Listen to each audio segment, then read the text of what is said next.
Hi, this is Omar at Top 5 E-Bikes, and today we're going to review the Core 5 by Ride1up.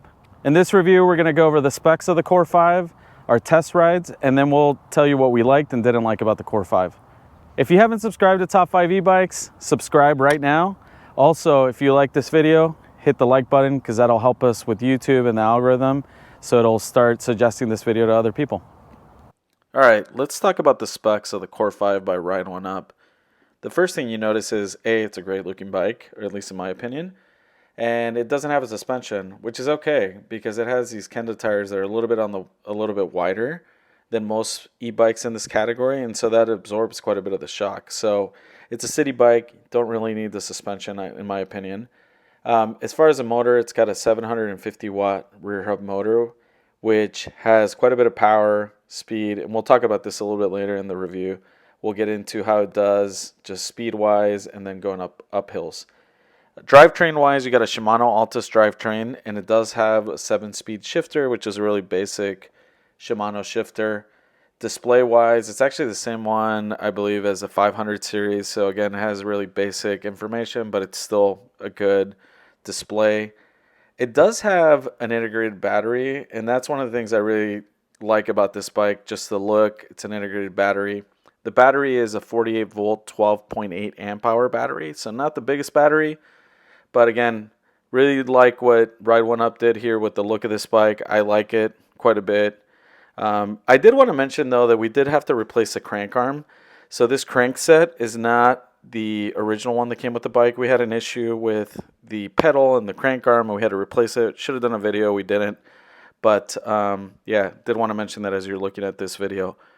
Brake-wise, this bike comes with mechanical brakes, and they're actually Tektro brakes, which is nice because these days not a lot of bikes actually come with Tektro brakes. The other piece is, and you can kind of see this here, there's not actually these quick release skewers on this bike, which I actually like. I think it's safer to not have the quick release skewers, so I kind of like that it doesn't come with these quick release skewers. And the final note here is that if you were to look on the Ride1up page, this bike actually comes with a front light these days. So the model we got a while back didn't actually come with it. I actually modded it by adding this backlight.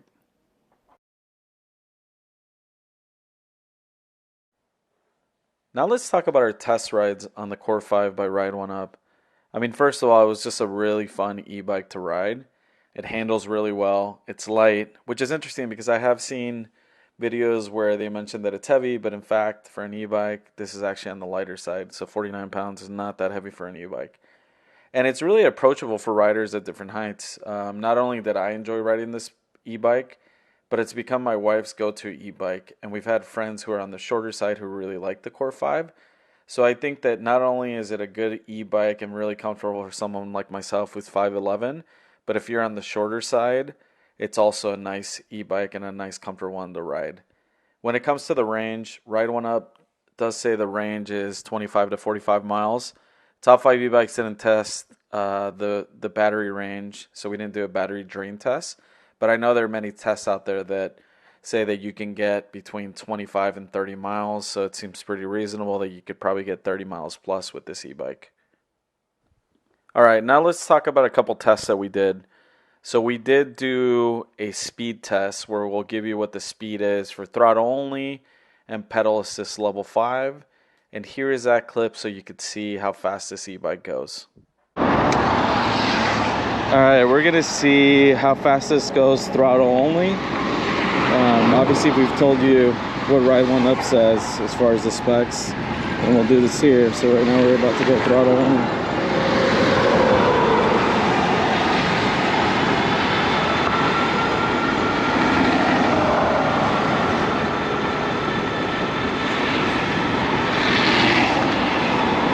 So 21 miles per hour. Now let's do pedal assist level 5. And we're in the 7th gear for the Core 5. Oh, you can feel that kick in right away. Just such a smooth bike. Hopefully the wind isn't too bad. You can hear my commentary. So right now, pretty smooth. 24 miles per hour.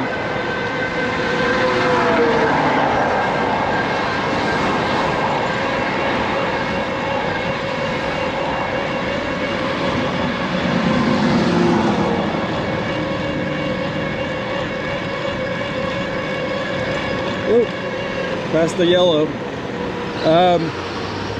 Pretty easy to get to 26, 27 miles per hour. You could probably get close to 28, which is what Ride1up says. So legit as far as the specs on the Ride1up page, that you can get 27, 28 miles per hour on the 5th pedal assist level. The other thing I'd say, it's pretty smooth and you can feel the motor kicking. So just as expected, Ride1up bikes, their motor is pretty legit and powerful.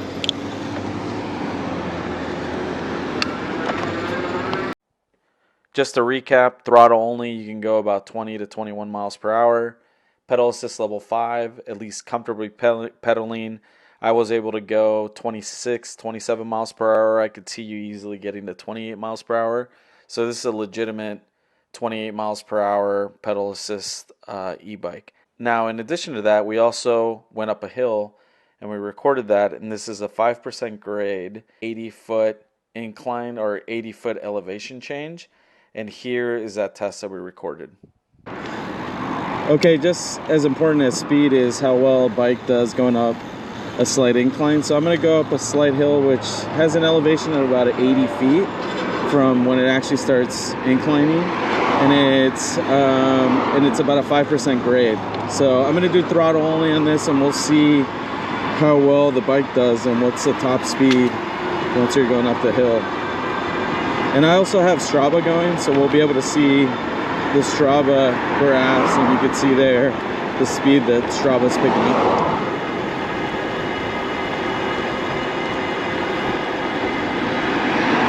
So right now we're about 20 miles per hour, and as I was saying earlier, the top speed's around 21, 22 throttle only.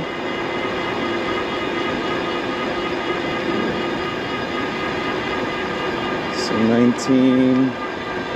So here's the big part of this hill. I could feel the bike slowing down, but it's still going 17 and a half, 17. So it does pretty good, even though it's not a big hill. 16, slowing down to about 16 miles per hour. So 16 miles per hour, 5% grade, 80-foot elevation change.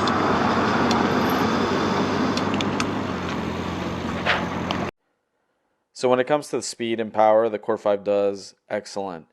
Throttle only, it's 20 to 21 miles per hour on a flat surface. Pedal assist level 5, you're going to get 26 to 27 miles per hour comfortably. You can get to 28. And even in an incline with something like an 80-foot elevation change, 5% grade, we were going 16 to 17 miles per hour, which is really good, especially in this price range. So speed-wise, power-wise, the get-up on this e-bike is amazing. And I think for me, that was the funnest part about riding the Core 5, and this is one of the things that I really enjoyed about it. Overall, I really enjoyed riding the Core 5, and I think it's a great city bike. And if you're looking for an affordable city bike, that's, this is probably should be one of your top choices. So now let's talk about the things that we liked about the Core 5. The first thing, and this is probably the thing that struck me the most about this bike when I started riding it, is the motor. So the motor is a 750 watt motor. You can actually feel the get up of this motor. Top speed is around 27, 28 miles per hour in pedal assist, and around 21, 22 with throttle only.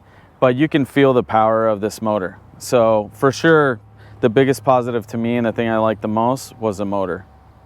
The second thing I really liked were the looks of this bike. So it does come in 2 different frame options, and but just the looks of this bike for a budget e-bike, for a bike that's around $1,100, at least at the time we're filming, it's $1,100. There's not many great looking e-bikes in this price range. I mean, think about the electric. I personally don't like the look of it. It's around $1,000. This bike actually looks like a regular bike. It doesn't look like an e-bike because of the integrated battery. Ride1up did a really good job in just the looks of this bike. It's definitely a stunner, especially in this price range of around $1,100. The third thing I really liked was just how it handles. So it's on the lighter side for an e-bike. It's around 49 pounds. and it just handles really well. It takes corners really well. When you're riding it, it's almost like riding a regular bicycle. Sometimes with e-bikes, they're so heavy that it doesn't handle the same way, and also the tires could determine the handling. But I think with this bike, with the Core 5, the handling, at least for me, was great. It just felt like a regular bike, and to me, it's one of the things that I really liked about it. And the last thing I really liked were the brakes. So it has mechanical disc brakes. They're Tektro. So 2 items there. They're mechanical disc brakes and they're Tektro. Not all the bikes in this category come with mechanical disc brakes, and even if they do, a lot of times these days they're not Tektro. So really like that it had that brand of brakes, and there's really good stopping power, especially with the bike that goes up to 27, 28 miles per hour. You need good stopping power. All right, now let me tell you about the things I didn't like about the Core 5. The first thing is the battery. So the battery is kind of on the smaller side. It's a 48 volt, 12.8 amp hour. So it's around 600 watt hours, which isn't really big. It's also, I think, even though it's a smaller size battery, I think for us when we were riding around town, it was definitely more than enough. But it's, to me, the one thing that stands out that I didn't really like about this bike. I think they could have done they could have added a bigger battery to it. The second thing I didn't like, and this is not really a big deal, but it is what it is. The motor's a little bit noisy, and you could hear it a little bit in some of the clips when I was testing the top speed of the Core 5, and then also when I was going uphill. So you could hear when I'm talking, you can hear the motor in the background. Again, not a big deal, especially in this price point, but it's something that I didn't like about the bike. The third thing I didn't like, and this is more of as I've been riding this bike, this seat is not comfortable at all. So if you end up buying a Core 5, you should probably buy a different seat, especially if you're planning to ride, I don't know, 5 to 10 miles at least for most of your rides, because this is a pretty uncomfortable seat. Even the ride here to where I'm filming, which is only 2 miles from my house, it's pretty uncomfortable. So again, probably not a big deal, especially in this price point, but something that to me was one of the things I noticed, that it's not a comfortable seat at all. The last thing I didn't like about this bike is, and again, this is a no frills e-bike. It's around $1,100 at the time that we're filming. It doesn't actually come with integrated lights. At least this version that we got, which we got a few months ago at the time, Ride1up didn't even include a headlight. Now they do, thankfully. So that's kind of nice of Ride1up, that if you get the Core 5 today, it'll come with a headlight, but it still doesn't come with a rear light. So you can see here, there's an attachment here that I have. So I added a rear light to this bike, just more because if we ride, anytime the sun goes down, I want some type of visibility for myself. But it's one of the things that I didn't like. But again, at this price point, $1,100, you don't get some of these features like you do in bikes that are $1,500, $1,600, $1,700. So I've told you what I liked about this e-bike and what I didn't like. Now let me give you my final thoughts. Look, I really like this e-bike. I don't think you're gonna find a better e-bike for $1,100, and if you're lucky during Black Friday, it might even be $1,000, because we've seen it for $1,000. It doesn't have a suspension, but if you're looking for a bike that's around $1,000, then the bikes that have suspension probably aren't even good suspensions anyways. And I think with the width of these tires, it actually absorbs some of the shock anyway. So to me, that's a null argument about this bike not having a suspension and not being a good option. And the things that I really liked about it were the motor, which is a 750 watt, the look of it. I think it's a great bike, especially in this price range. And it's made by Ride1up. And if you look at their entire line, they provide a ton of value, and the Core 5 is the same. So for $1,100, potentially $1,000, you're gonna get a ton of value. And I question if there's any other e-bike in this price range that is better than the Core 5.